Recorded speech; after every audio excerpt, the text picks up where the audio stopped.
Hoy! Hoy! Wala. Hoy! Hoy, wala kayo dito.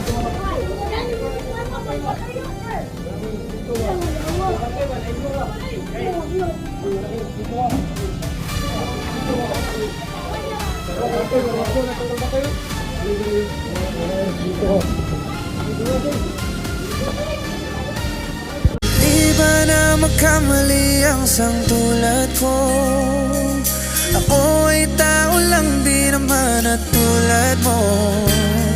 Ano ba ang dapat gawin? Dapat bang kabuhian o dapat ba natularan ng sangtulad ko na tao lang? Pasensya na, Tao lang, pasensya na, tao lang. pasensya na. Alright guys, so human na hatod na nako ang mga ragmons no, pabalik sa Kiisway. So dagan-dagan pud sila. O mao gid ni ang mga panghitabo gyud nga ingon sang Kulbatoy, usually gid naagi usahay nga magunay-unay, magsinumbagay ang mga ragmons og nabati nako, na feel nako nga dili gid ay sayon og dili lalim ang trabaho ni Uncle Batoy. Kay kana man gud ang iyang gitrabaho, dili lang ni content, dili lang ni vlog, kuha ni siya responsibility. Ni ako siya og responsibility sa mga batan-on nga dili niya igunsa. So dili sayon og dili lalim ang gihandol ni Uncle Batoy nga responsibility tungod kay kinahanglan niya sa ikuhon ang matag usa ka mga ragmons.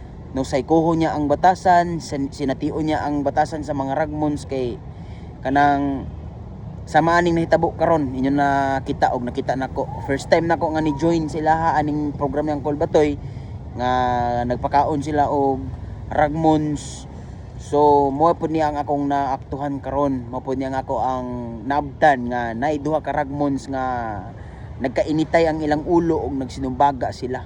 Unya karon ba pagpadulong nako diri sa Divisoria, gikan ko naghatod sa mga ragmons, niabot sa kong utok ba, ni santop sa kong utok ang realization ba nga nganong si Uncle Batoy sa iyang kabisi na pa siya mga tukar kay kuan man si Uncle Batoy is gitarist siya sa Inside City, no? So sa iyang kabisi nga tawo pero nigahin siya oras adlaw para lang ana nga event, para lang sa mga ragmons. Tungod kay naa siya ipagbati, naa siya gugma.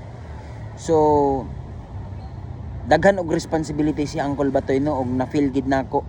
Tanawa gali ninyo ang video, medyo si Uncle Batoy na hurt no, murag medyo sa nasakitan pero gigugma gyapon niya ang mga ragmons bay. Ingon si Uncle Batoy, wa man ay problema, ang pasaylo permi na. Always na, pero respeto lang gid mo. Labi na kay naay mga bisita si Uncle Batoy, no? Mga minister from new creation nga mo'y nagpadalit sa ilang testimony, mensahe o mo na guys. So nagkainitay ang duha ka ragmons, nagkasinumbagay gid sila og si Uncle Batoy. So nasumbagan gid siya, nasamad iyang kamot kay nakarwasan siya, but still gihapon nagpabilin ang iyang gugma sa mga ragmons no. And sad to say nga sa iyang kabisi, sa iyang mga trabaho, sa iyang pamilya, pero naggahin siya oras adlaw, naglaan gid siya para ng mga ragmons nga maguyod gid niya sa sakto nga dalan no. O salamat gid kayo Kol na nakasabay ko sa imuhang program karon. God bless Kol. So kana mga away-away sa ragmons, normal naman na kay ang mga tao kay nga normal mag-away man gani. So normal na siya guys ha. Normal na siya, ilahan ng mga personal, but still ang programa magpadayon na siya, ang pagpakaon, ang pagtabang.